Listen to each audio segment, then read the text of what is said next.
After slipping into my gown, I stood up, and the makeup artist couldn't help but gush, "Miss Langston, you're absolutely slaying in this dress." I gave her a quiet thanks and headed out, only to hear a ruckus downstairs. In the massive golden revolving doors was Ethan Blake, my fiancé of 3 years, casually walking in with a young, stunning woman by his side. What made it even more ridiculous was that her dress was a carbon copy of mine. Tonight was a lavish gala that hadn't graced downtown for ages. Everyone there was at the top tier, sharp and observant. Naturally, they could instantly tell that my dress was nothing but a high-end replica. For the first time in 21 years, I had gone all out. But in reality, I felt like a clown in fancy attire. "Ethan, who's this chick with you?"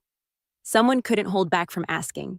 Ethan took the woman's hand and said, "This is my girl, Lily Carter. After tonight, she'll be my fiancé." "But what about Miss Langston?" Ethan gave me a frosty look and declared, "The engagement between me and the Langston family is off. These past 3 years, the Blake family has already done more than enough for the Langstons." He was spot on. If it hadn't been for the $1 million dowry the Blake family provided when we got engaged, my family would have been broke long ago. Could my parents and siblings keep living the high life? Absolutely not. Ethan knelt down, pulled out a diamond ring, and popped the question to Lily. She burst into tears and threw herself into his arms. He gently wiped her tears, comforted her, and kissed her. I watched Lily surrounded by ladies eager to win her favor, chatting animatedly. After tonight, she wouldn't just be another little star or a homewrecker. As for me, Clara Langston, in downtown, and the Langston family, it seemed I was left with nowhere to stand. "Can you move aside?" a voice called from behind. I turned to see two classy-looking girls holding trays of snacks, glaring at me impatiently. I stepped aside. "Her dress is so cheap." "Yeah, I wonder what cheap fabric this knockoff is made of. It must give you allergies if you touch it. She has the nerve to be here. So embarrassing." I walked expressionlessly to a corner in the lounge, pretending not to hear their nasty comments. My phone buzzed, and I answered it. My mom's angry and ashamed voice came through. "Clara, the Blake family wants to call off the wedding. The $50 million dowry needs to be returned. For 3 years, you couldn't keep a guy's heart. You were so useless. Figure out how to get back the $50 million yourself. The Langston family is flat broke." I stared at the dropped call, feeling suffocated. All the glitz and glam meant zilch to me. I just wanted to escape ASAP.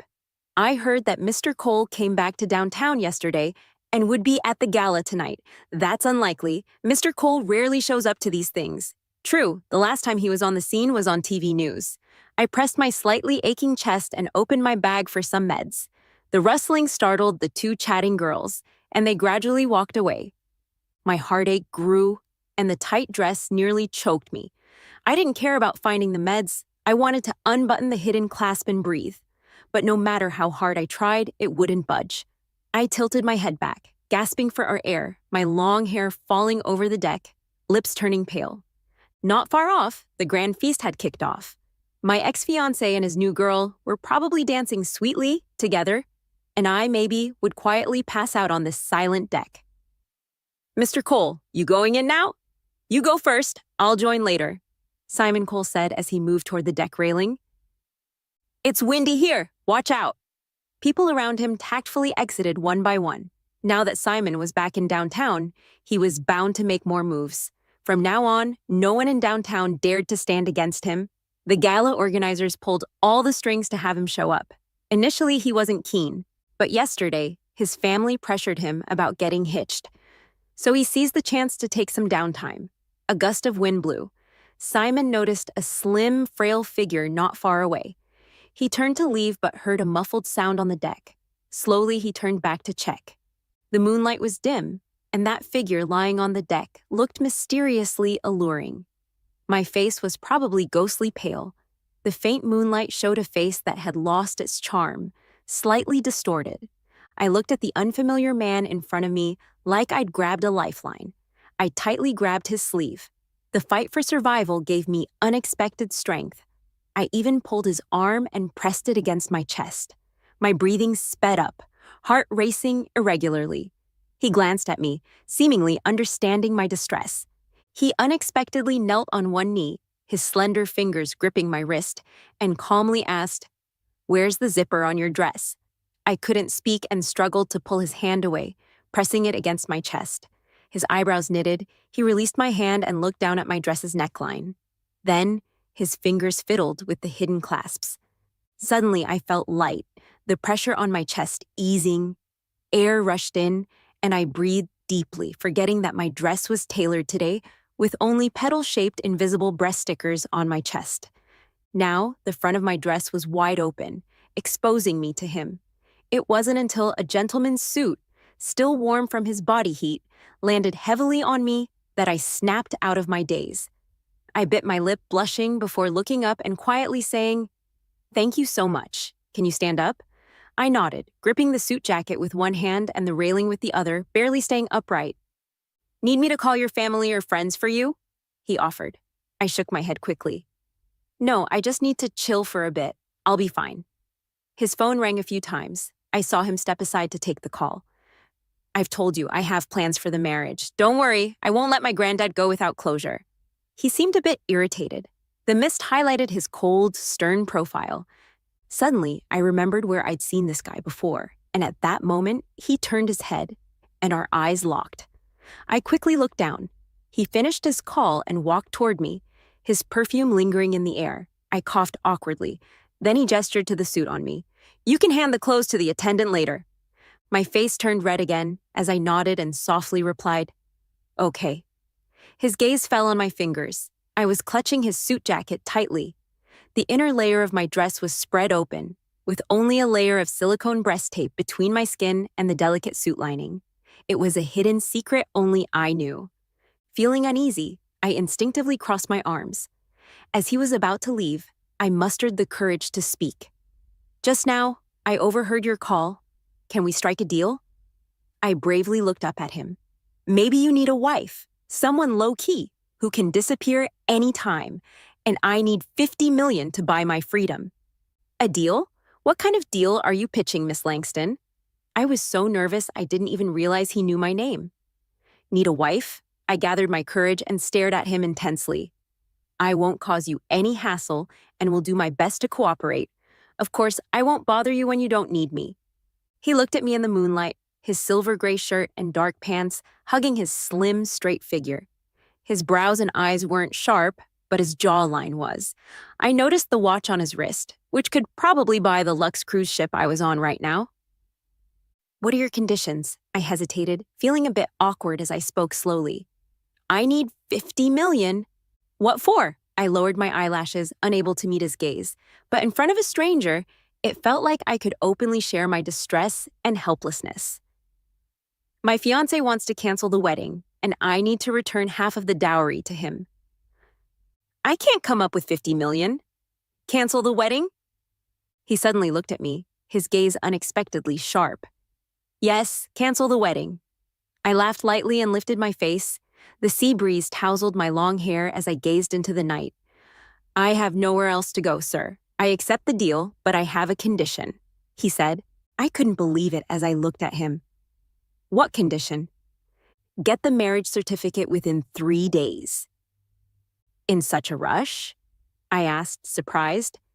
"You heard my call just now. My granddad's health isn't good, and he's eager to see his granddaughter-in-law," he explained.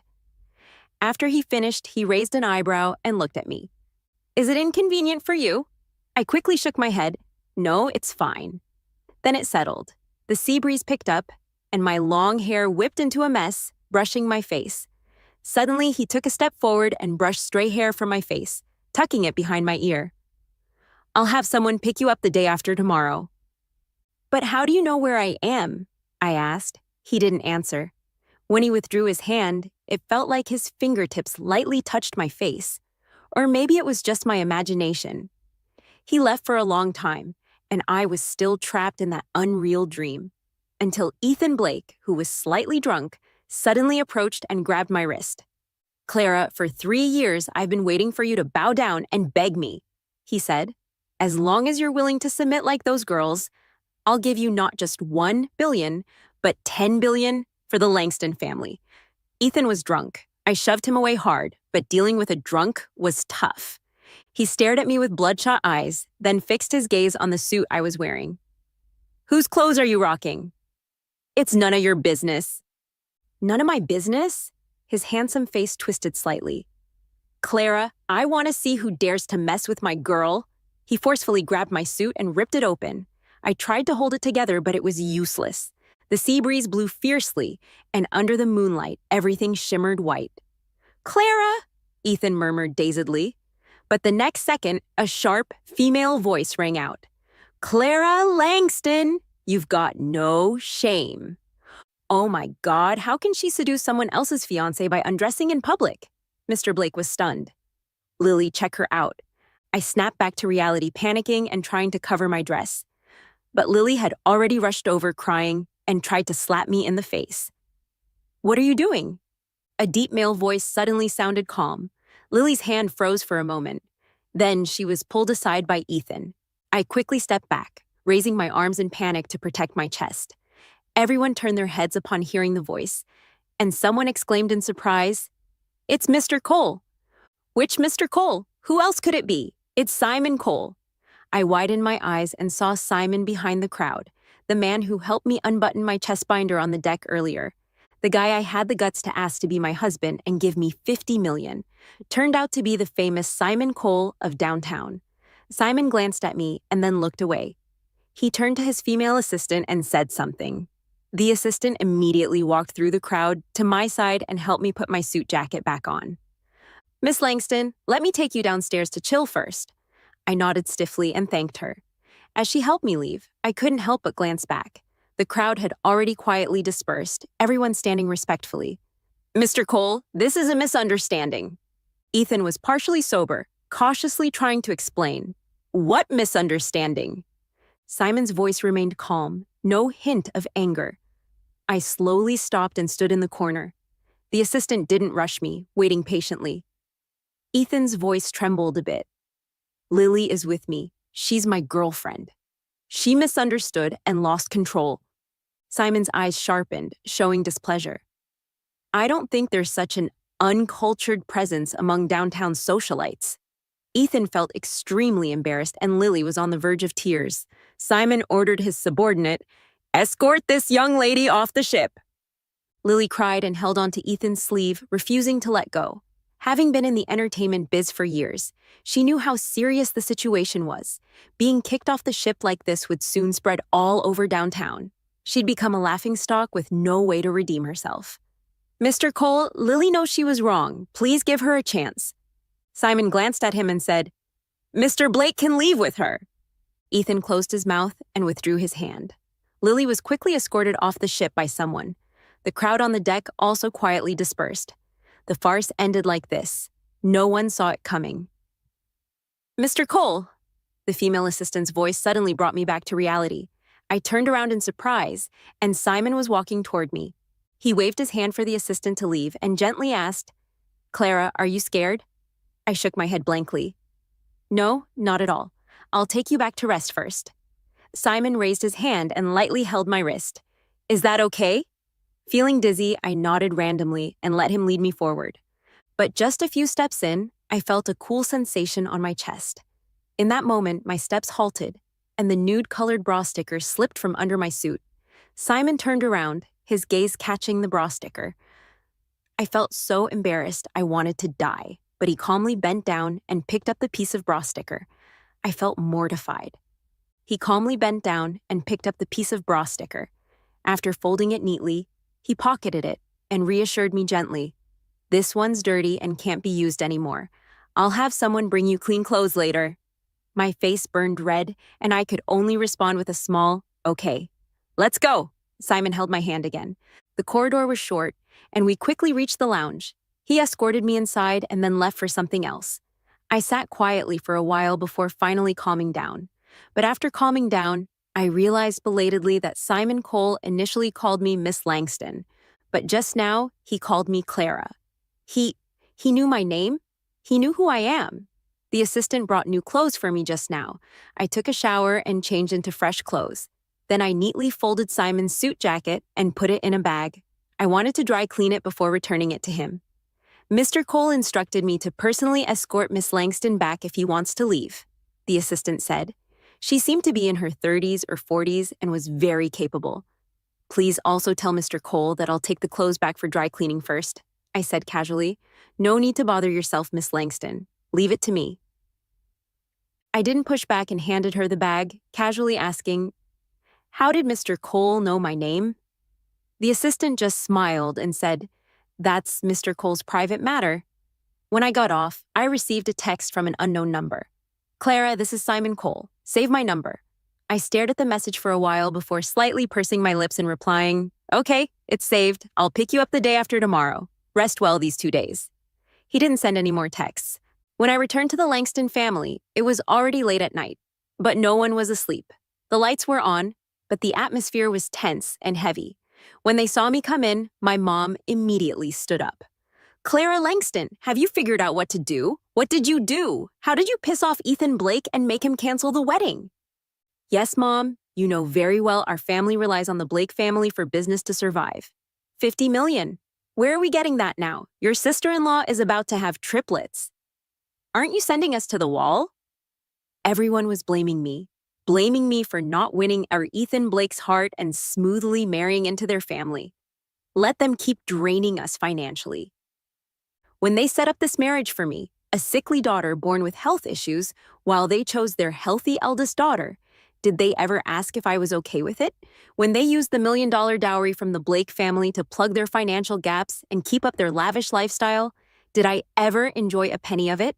Now that the Blake family wants to call off the wedding, they won't take a single penny of the 50 million, but they expect me to bear it all. Fine, I'm willing to bear it. But after that, I won't be part of the Langston family anymore. Clara, say something, Bessie Langston said, pushing me lightly in annoyance. I've found a way to get 50 million, I replied. Really? Do you have a solution? I saw the excitement in my mom's eyes. However, it might damage our Langston family's reputation, I warned. What do you mean? I smiled faintly. At tonight's gala, I met a wealthy businessman willing to pay 50 million to help me, but he has a wife and kids, so I have to become his mistress. I had no choice but to agree, I explained. But if I'm publicly involved with him, our relationship will be exposed, I continued. How can you do something so shameless? Our Langston family has always been respectable. If you become someone's mistress, you'll shame our family for generations. Well, then what do you suggest? Should we sell some of our assets to give 50 million to the Blakes? There was silence. No one responded. Finally, my dad, who had been silent all along, spoke up. We must give the 50 million to the Blake family, he declared. We can't tarnish the Langston family's reputation, he added. I laughed coldly and said, Then why don't you just disown me as your daughter? Bessie muttered under her breath.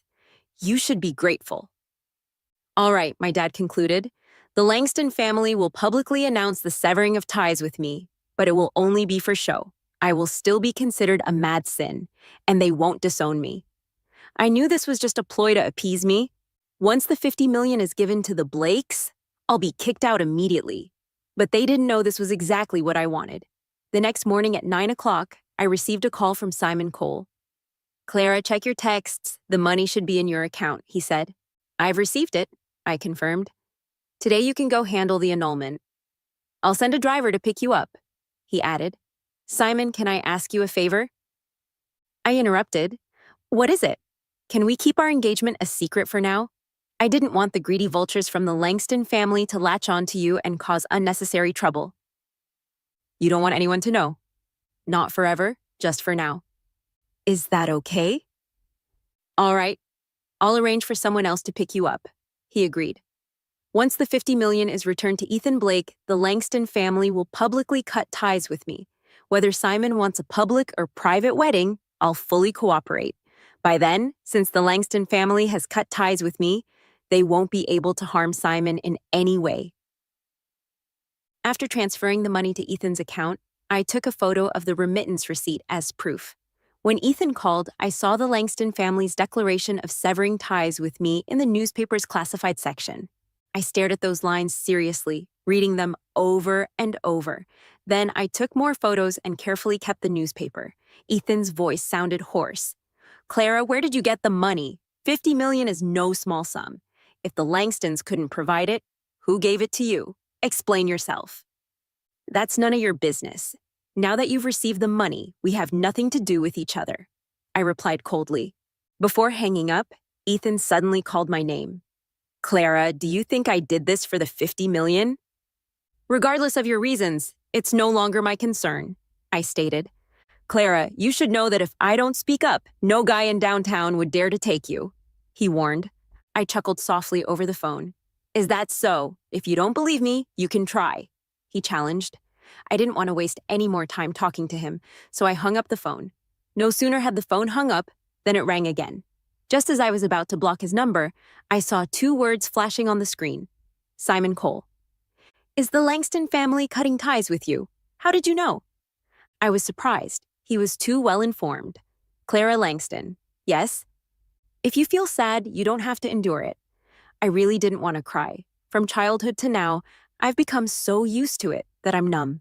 I'm not sad. But when someone cares about you, you become more fragile. So when I spoke, my voice had a hint of tears. Clara, you can cry in front of me after all. Starting tomorrow, I'll be your husband. Tears welled up in my eyes. But before becoming your husband, I've arranged another identity for you. What identity? I timidly said softly. Simon fell silent for half a minute before speaking. So my current identity is a 60-year-old wealthy merchant, and you're my mistress. Are you angry? Over the phone, he sighed lightly. Clara, see you tomorrow. Do you still want to register our marriage? Rest well today and wear your most beautiful dress tomorrow. Simon must have planned ahead, so the entire process of registering the marriage went swiftly. After getting the documents, Simon took me to the hospital first. He held my hand the whole time, making us look very affectionate. His granddad was seriously ill, but managed to smile at me, looking somewhat relieved. I couldn't help but feel uneasy, deceiving an elderly person who was about to pass like this. He must have loved his outstanding grandson and hoped for a harmonious marriage. Little did he know I couldn't truly be considered Simon's real wife. After leaving the hospital, Simon had an important meeting to attend, so he had the driver take me back to get my luggage. The driver was an old guy used to serving the Cole family. He had watched Simon grow up. Though his hair was white, he was still lively. When the Langston family saw him get out of the car and open the door for me, they all assumed he was my sugar daddy. Because they looked down on my current status as a mistress, no one paid any attention to me. I went upstairs and brought down my suitcase. Only my father said a few words to me. We're cutting ties with you as a temporary measure. Clara, once things calm down, we'll bring you back, I replied. How long do I have to wait? I asked pitifully. It depends on the situation. Then you have to keep your promise. Don't worry. As I left with my suitcase, I could clearly sense the Langston family's relief. The driver took me to Simon's private residence. The house wasn't too big, but the environment was very peaceful. There weren't many maids and servants, making me feel relaxed. Madam, Mr. Cole instructed that you can do whatever you want in the house. He'll be back in the evening. But at 8 o'clock that night, I received a call from Simon. I had to go to the mainland for an important meeting and won't be back for about a week. If you're bored, you can go out with friends to shop or have tea. Don't stay home all day. Then I'll go to my small apartment for a few days. It's close to the city center, so it's convenient. I'll pick you up when I return. On the 3rd day of Simon's business trip, a volunteer I had previously done charity work with called me. She invited me to a small charity auction in the socialite circle. I was very interested in the event's theme, a fundraiser for children with congenital heart disease. When I arrived, I saw many familiar faces. Among them was Lily Carter. However, she didn't look well today, despite still being dressed up. Being forced off the ship that day had taken a bigger toll on her than I thought. Lily also saw me but just smirked and went to talk to the people next to her. Is what you said true?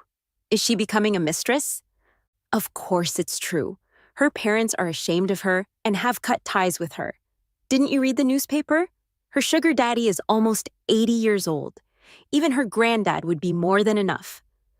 Oh my God, how can we invite someone like her to charity events? Yeah, we shouldn't be involved with someone like her. Let's ask her to leave.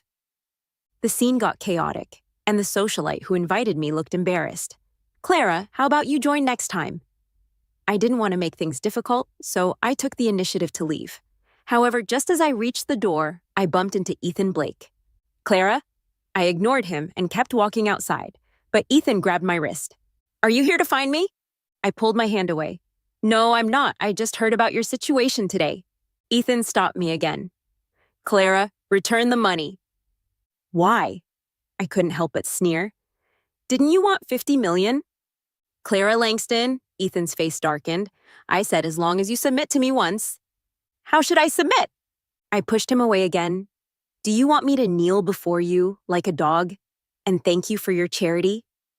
Ironically, no one knew that the seemingly classy and noble Ethan Blake. In private, he loved using money and power to trample others. My life might not mean much, but I refuse to be humiliated like that. Clara, now that you have a notorious reputation, think about the consequences of your actions. Ethan changed the subject. Clara Langston, becoming a mistress will ruin your reputation for life. It's my choice. Clara, I'm giving you a way out. Is that so? But I don't need it. I walked past him and continued outside. Ethan's voice was low behind me. Clara, I'm only giving you one chance. Think it over and come find me. I didn't look back, but that night I got a call from my landlord. He ordered me to move out overnight. I didn't argue, just packed my things and went downstairs. But unexpectedly, as soon as I stepped outside, I saw Simon's car. The driver got out and took my suitcase. Madam, Mr. Cole asked me to pick you up and take you back. Is he back? Mr. Cole is flying back tomorrow morning. My eyes suddenly felt sore. Has he finished all his work? It was supposed to be a week, and it's only the fourth day. Mr. Cole is worried about you and doesn't want you to be uncomfortable. I'm fine. His work is important. Don't let me hold him back. I sat in the car, but my mind was in chaos. I couldn't describe the complex feelings I had. It was like being a pitiful worm abandoned by the world, suddenly holding a gold mine that could rival a country's wealth. When I arrived at Simon's residence and returned to my room, my phone rang. Clara, Simon here. I'm sorry about everything. Let's talk tomorrow. I felt extremely ashamed. To escape the Langston family, I had deliberately tarnished my reputation like this. His work was so demanding and exhausting, yet I kept causing trouble. If I had just stayed obediently in his house, none of this would have happened. Simon, I'm sorry. Simon seemed a bit helpless. I'm not blaming you. Let's forget about it. We'll talk properly when I come back tomorrow. After hanging up, I received a friend request on my phone. It was from Simon, so I approved it. There was only one post in his social media, posted 3 days ago, with only one photo. Our marriage certificate? I couldn't see what people in the comments were saying. I could only see his 2 replies to his friends' comments. Yeah, I'm married. Let me introduce you to my wife, Clara Langston. That night, I also posted a message on my social media, just 3 simple words. I'm getting married. Many people left messages asking about it, and some friends called me. When I answered the phone, it was Ethan's voice. So, have you figured it out? I gave you a chance, but I never said I'd marry you. I couldn't help but laugh softly. I didn't say the groom was you. You're remarrying that old man. Clara, you're willingly falling into depravity, willing to give yourself to a married man. I hung up the phone and blocked his number. That night, my mind was filled with so many thoughts, and I couldn't sleep, tossing and turning. I finally dozed off when dawn was near. I didn't even realize when Simon came home. When I woke up and saw a figure coming out of the bathroom, I was so scared I almost screamed, my heart about to leap out. It's me, Clara. I'm Simon Cole. Don't be afraid. I pressed down my racing heart, my face still pale. Simon held me in his arms and gently stroked my back. Take slow breaths. Don't be nervous. Relax. You're safe. I leaned against his chest and took a while to calm down. After calming, I suddenly realized I was only wearing a silk nightgown, and Simon had just finished showering, wearing only a pair of shorts. I'm okay. I blushed and spoke softly, gently stepping out of his embrace. I'm sorry I scared you. Simon tidied up my messy hair. Why did you sleep so long? I had a bit of insomnia last night. I felt uneasy. The nightgown was thin, and I never wear a bra to sleep. Just now, I was held tightly in your arms. with only a thin layer of fabric between us. My face felt like it was burning. I grabbed the blanket, wanting to wrap myself up, but it felt like it would draw even more attention. Not knowing what to do, Simon helped me lie back down. Sleep a bit more. It's almost noon anyway. We might as well have lunch later. He naturally covered me with the thin blanket. I'll go to the study for a bit and come get you later. Watching him leave, I finally felt relieved and sighed. During the day, he was mostly busy in his study, but at 9 o'clock in the evening, after he returned to the master bedroom, he showed no intention of leaving. Actually, I had thought about fulfilling the marital duties after marriage. After all, it was a promise I made to cooperate with all his needs. I watched Simon come out of the bathroom. After hesitating for a while, I finally asked softly, "Are you sleeping here tonight?" "Oh." Simon glanced at me but didn't say anything. In my confused mind, maybe Simon only needed a wife in name. Maybe I was overthinking. I got out of bed with a pillow in my arms, tentatively suggesting, "Then should I sleep in the guest room?" He still didn't say anything. I walked a few steps toward the door with the pillow in my arms, but someone hugged me from behind. "You said you'd fully cooperate with my needs," he said. "Mr. Cole?" My back was pressed against his firm chest. I felt his heart beating hard. His skin felt warm, making me slightly dizzy. Simon lowered his head and gently brushed aside the hair cascading down my neck. "Clara, you're my wife now." I leaned into his embrace and gently closed my eyes. I relaxed completely, letting him lift me up and place me on the soft bed. When he leaned down to kiss me, my fingers tightly gripped his forearm. My heart raced, almost suffocating. The kiss became intermittent and fragmented. "If there's anything uncomfortable, let me know," Simon said, touching my flushed face. After my heartbeat gradually calmed, he continued. Several times, I really felt like I was about to suffocate, but Simon always held back at the right moment. I could feel the tension in his muscles as they trembled slightly. Sweat dripped from his forehead and fell onto my chest, scorching hot. His heart was pounding intensely and his breath was rapid. I was uncomfortable, but he seemed even more uneasy. "Clara," he whispered, leaning down to gently kiss my face. "Do you feel better now?" I shook my head, then nodded, but my eyes were already hazy and my hands unknowingly clung tightly to his neck. It felt like resistance, but it was more like compliance. Lust filled his eyes. For a brief moment, I even had the illusion that Simon liked me. "Clara." He leaned down again, with increasing force. In the end, I seemed to lose consciousness for about 2 seconds, but it wasn't as painful as before, when I had seizures. Instead, I felt like I was floating on a cloud, enveloped in softness, until Simon woke me up. "Clara, is there anywhere uncomfortable?" I shook my head again and gently reached out my hand to hold onto his waist. It seems that women naturally rely on their first man. Simon embraced me and said, "Rest for a while, then we can take a shower." As he spoke, his fingers rested on my chest. "Clara, is your heart uncomfortable?" "It's fine." I thought about the several pauses during the process. I couldn't help but ask him softly, "Simon, are you feeling uncomfortable?" He cupped my face and kissed me, his voice hoarse. "If you keep asking, I really will be uncomfortable. I don't want it anymore." "Feel uncomfortable?"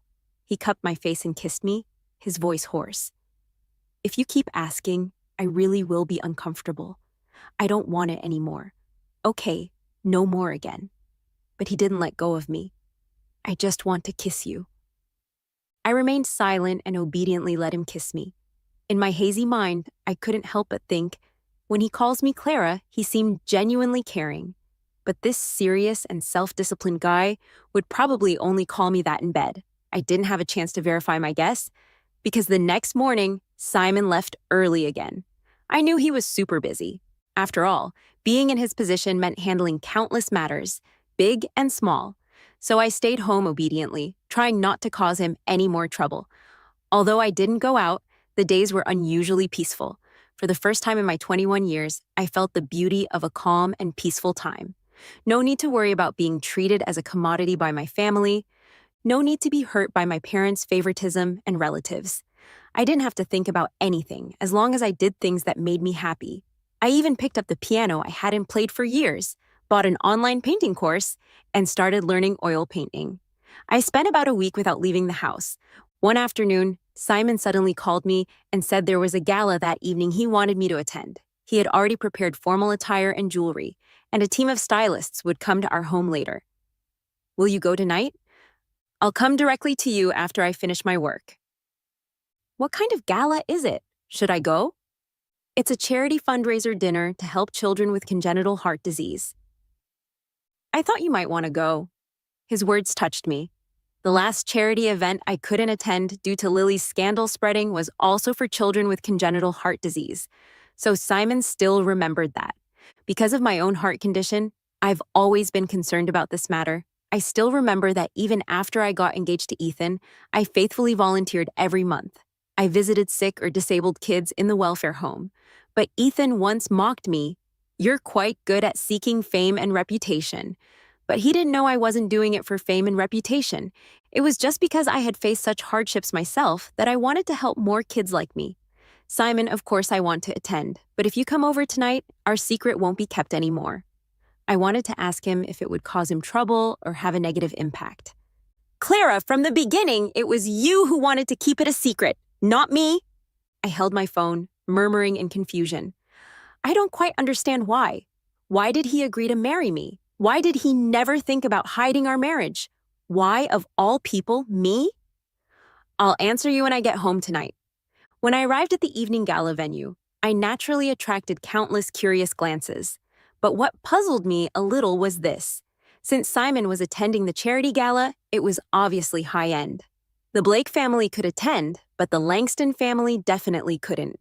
Yet Bessie Langston was there. As I walked in, the Langston family was surrounding Ethan, engrossed in conversation, and my own biological sister, Bessie Langston, looked at Ethan with a shy and passionate gaze. Clara, how dare you show up here? Bessie spoke in surprise, and Mrs. Langston immediately walked over with a stern face. Clara, don't you know the occasion? You're here to embarrass us. How do you think people will see our Langston family? Oh.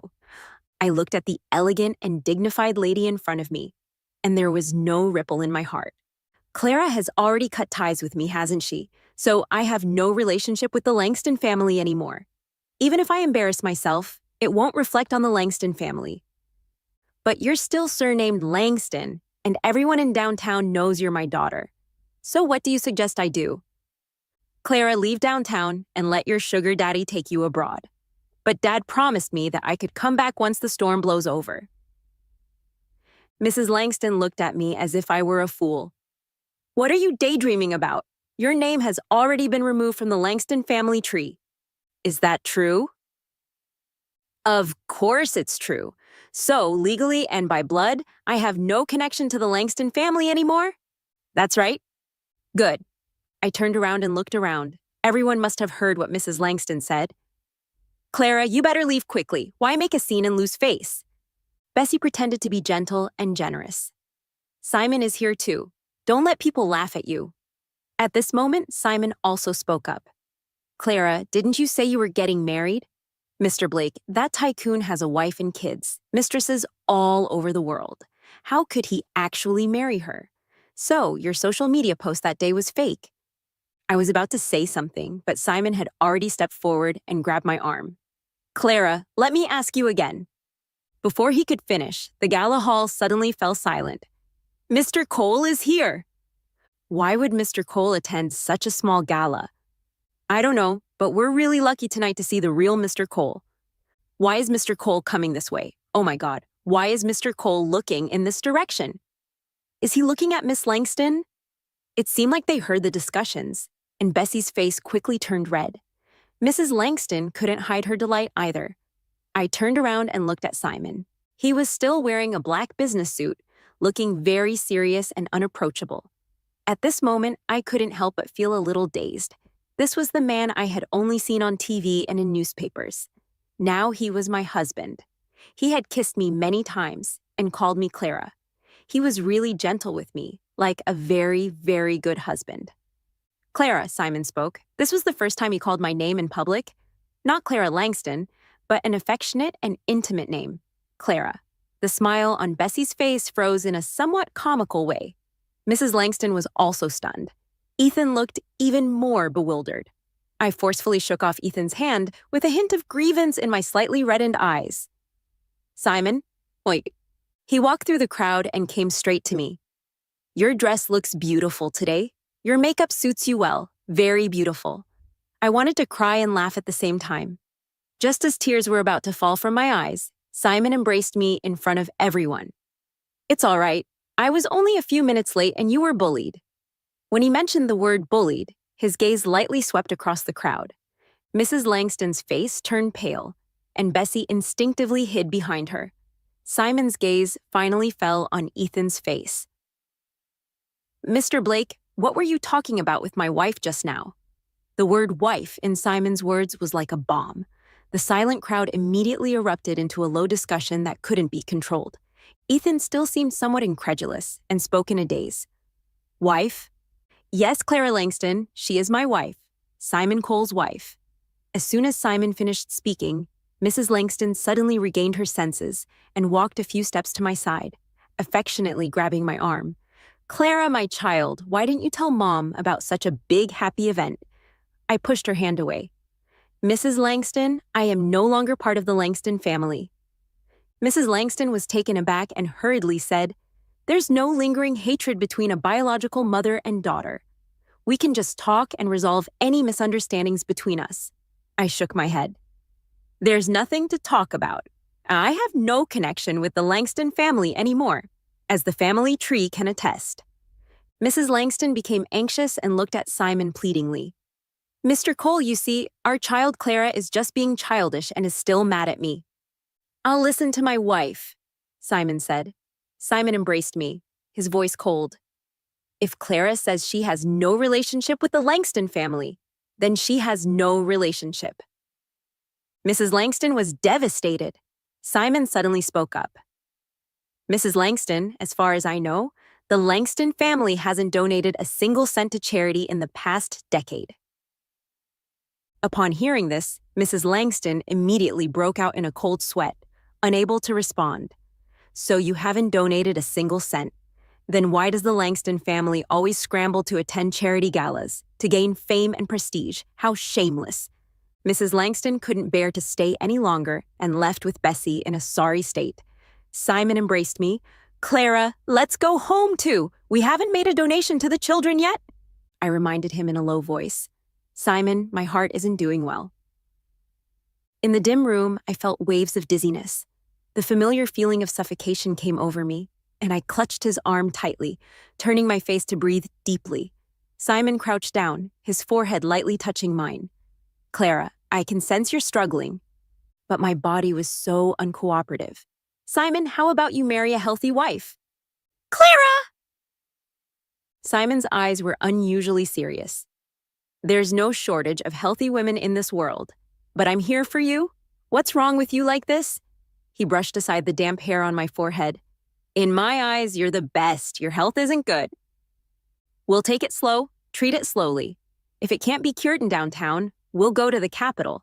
And if that doesn't work, we'll go abroad for treatment. But what if it still can't be cured? Simon bent down and gently kissed me. Then I'll practice abstinence and focus only on business. As the new year approached, Simon finally had some free time. He took me to the capital, where the best cardiac surgeons were said to be. I was quite nervous during the examination. We'll do our best and leave the rest to fate, Simon said, habitually tidying my hair. Go on. I'll be waiting here for you. After completing all the detailed professional examinations, the elderly expert with white hair looked at me with a hint of regret. I've reviewed your medical reports. Among congenital heart disease patients, you're in the less severe category. If you had undergone surgery in your childhood, you'd have already recovered. I couldn't believe what the doctor said and shook my head repeatedly. Doctor, are you mistaken? Since I was young, my family always told me my condition is incurable. They took me to many hospitals, and the diagnosis was always the same. Later, I refused to go to the hospital anymore, not wanting to hear myself being sentenced to death over and over again. They told me I could only survive by spending money to take good care of myself, and that I owe them my life for letting me grow up. It was only when Simon hugged me that I realized tears were streaming down my face unconsciously.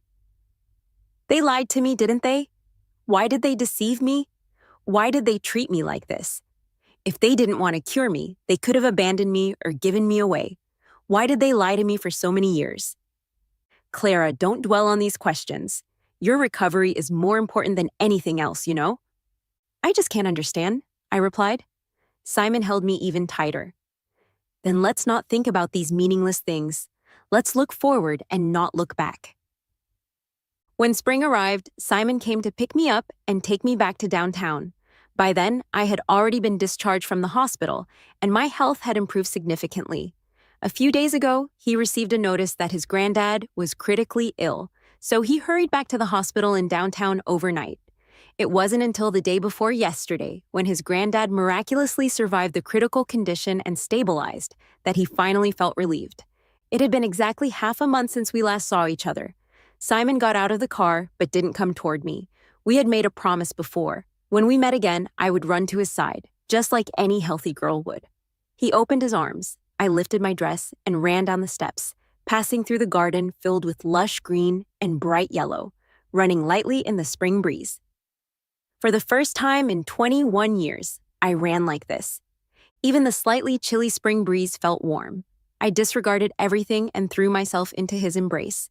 I tilted my face up to kiss him, but today I was wearing flat shoes and he was much taller. I could only stand on tiptoe, but he lowered his head and caught my kiss. It had been almost a year since I married Simon, but that night it was the first time I saw him indulging himself. He kissed the scar on my chest, the mark left by the surgery still clear and somewhat ugly. I didn't want him to see it and raised my hand to cover it, but Simon wouldn't allow it. Will I look ugly to you just as beautiful as that night? So you've desired me from the beginning. No, even earlier than you think. When was that? Have you seen me before? Clara, are you sure you want to reminisce with your husband at this time? Simon held my hands and leaned down again. Simon, I feel dizzy. I can't breathe. I resorted to my usual trick. Naturally, he didn't believe me, but he still stopped at the most intense moment. My heart was beating fast, but it no longer tore me apart like before. Inside my chest, there was only a surging tide of uncontrollable emotions. I took the initiative to embrace him and lightly bit his chin. Simon, you no longer need to worry about my body. In the future, you can do whatever you want. I've seen Simon being serious and focused when giving presentations at downtown conferences. I've also seen him conducting multinational meetings in the office, fluent in English and French. In private at home, he also had a relaxed and easygoing side. Even the household staff dared to exchange a few jokes with him. But as soon as he suppressed his smile, everyone around him fell silent. And at this moment, there was a clear desire and a strong possessiveness in his eyes. He allowed himself to sink into desire and fall into the passionate world with me. In the endless pleasure, he seemed more unrestrained and devoted than me. In the past, I didn't understand why someone so close to me would treat me like this. But later, I understood. The hardships and grievances I had endured for the past 21 years were just to let me meet Simon again. Simon, are you? This was the first time I asked, but before I could finish, Simon seemed to know what I was going to ask. His kiss landed on my ear, his warm and wet fingers entwined tightly with mine. I heard his voice, slightly hoarse and seductive. Clara, I love you. When Clara Langston was 16 years old, she often volunteered on weekends and holidays. During puberty, many girls go through a slightly awkward period due to their physical development, but Clara had already grown into a beautiful and charming young woman. Due to her illness, she had always been a loner. As a result, she naturally didn't fit in with others. The first time I saw her was when I accompanied my granddad to church for prayer. She was volunteering and leading the orphanage children in the choir. While the kids sang, she played the piano in a white dress. When it was time for a group photo after the performance, she, who should have stood in the middle, was squeezed into a corner. She didn't fight for attention and quietly stood in the last row, in an inconspicuous position, and took the photo. No one would have paid attention to such a small incident, but my granddad suddenly said something to me at the moment. Look at that girl playing the piano. Despite her young age, she can remain calm and composed. As a result, I took a few more glances at her. At that time, I was 24 years old and full of ambition, ready to make a career for myself. I was completely focused on my goals. At that time, I only had a faint impression of her. She looked beautiful in a dress. The second time I saw her was at her engagement ceremony with Marcus Arden. Because my granddad had some connections with the Arden family, we had been invited multiple times, so I naturally had to show my face. I went to the engagement ceremony that day. Many people were discussing the leading lady of the event, but their words had a double meaning. First, Miss Langston was indeed beautiful, but unfortunately, she wasn't in good health. Second, although the Arden family didn't lack the $1 million dowry, the Langston family, as a fallen household, seemed to have suffered a loss even if Miss Langston was beautiful. I became interested and looked up at the stage. Clara Langston was still wearing a beautiful white dress, but she seemed lifeless, like a meticulously dressed doll. There was no trace of liveliness or agility in her eyes. I somehow thought of that hot summer day. The children in the choir sang with innocent voices, as if they were celestial beings. The girl sitting at the piano was gentle and quiet. Even standing in the corner of the last row, she smiled peacefully. Her eyes were very dark and bright, with a hint of sparkle. She couldn't be compared to the stiff puppet being manipulated on the stage at that moment. When Marcus Arden kissed her, for some reason, he suddenly turned away. The workload became increasingly heavy, and I rarely thought about the person with whom I had a fleeting encounter. Occasionally, when I had free time, I would gather with my family for a meal. Among my cousins and sisters, the name Clara Langston would occasionally come up. Speaking of her, she really is pitiful. First, she was sold off by her family, and this Arden family's young master doesn't even like her. Yes, I heard they've been engaged for 2 years, but Mr. Arden has never set foot in the Langston family's home. I think this marriage is probably not going to happen. Why did Mr. Arden agree to the engagement in the first place? If it was for her beauty, then why did he neglect her after the engagement? I stood behind a lush short tree, momentarily holding my breath. I heard from a Miss Arden, from a branch of the family, that Mr. Arden did have some interest in her at first, so the Langston family made a bold request, and he agreed. But that Miss Langston, her private life is quite scandalous. No way. I've seen Clara several times. We often volunteer together, and she really seems like a good girl. It shouldn't be false. Just how scandalous did she become?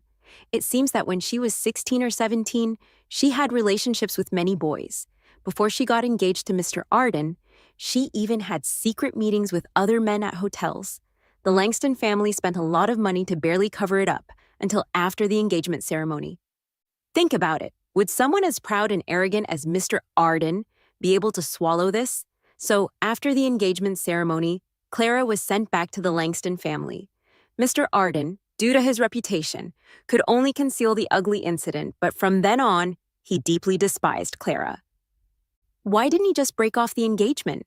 Maybe he truly liked her in his heart, so he was unwilling to give up. But he was also disgusted by what Clara did. He was conflicted. I still don't believe that Clara would do such things. When you mention the secret meetings at hotels, do you have any photos? I think I saw some. Let me go find them. Why did you come over, Simon? I suddenly pushed aside the bushes and walked out. The girls were all startled and quickly stood up, politely greeting him. At that moment, his expression was probably not very pleasant. The once lively garden instantly became eerily silent. Have you all finished your homework? Are you here gossiping and bad-mouthing others? The Cole family had strict family rules, especially when it came to the girls. They were particularly strict in their upbringing. It was acceptable for the young girls to gossip privately, but what they were saying today had indeed gone too far. If the elders found out, they would probably resort to family discipline. Everyone was so scared they were on the verge of tears. He scolded them harshly until each of them promised tearfully never to badmouth others again. Then he turned and left. For the next few days, his mood was consistently not very good. On that weekend, when he had rare free time, he accompanied his granddad to church, and there he unexpectedly encountered her. She was still wearing a simple dress, accompanying the children and playing the piano, but she seemed even thinner, and her eyes always carried a layer of misty melancholy. She played a wrong note, panicked, and turned pale, and the piano abruptly fell silent. Someone came over and reprimanded her mercilessly. She sat there with her head lowered, on the verge of tears, but for the rest of her performance, There wasn't a single mistake. I couldn't help but keep looking at her. In my heart, I even thought that if a tear fell from her eyes, I would definitely stand up and go over to her. But she ultimately didn't cry. However, when I was about to leave, I couldn't help but turn back and quietly find the pastor, asking him to relay a message to her. "You look really beautiful playing the piano in a dress. I hope you can be a little happier." Afterwards, that night at the Grand Gala in downtown, my impulsive decision led to a lifelong union. The moment I unbuttoned her dress, in fact, I had already made up my mind. No matter what, at any cost, I would take her away from Ethan Blake and then marry her. But I didn't expect that she would take the initiative and say to me that she wanted to be my wife. I endured my increasingly intense heartbeat. Using the calmest tone, I presented my condition to her. Within 3 days, I wanted to register our marriage. The moment she agreed, I felt as happy as I did in my youth. The moment I helped her fix her hair, she didn't know just how much self-restraint I used to control myself. I didn't impulsively kiss her. Instead, I had her put on the most beautiful dress and went with her to register our marriage. Little by little, I began to remember the most beautiful Clara Langston from my memories. Fortunately, I finally got what I wanted.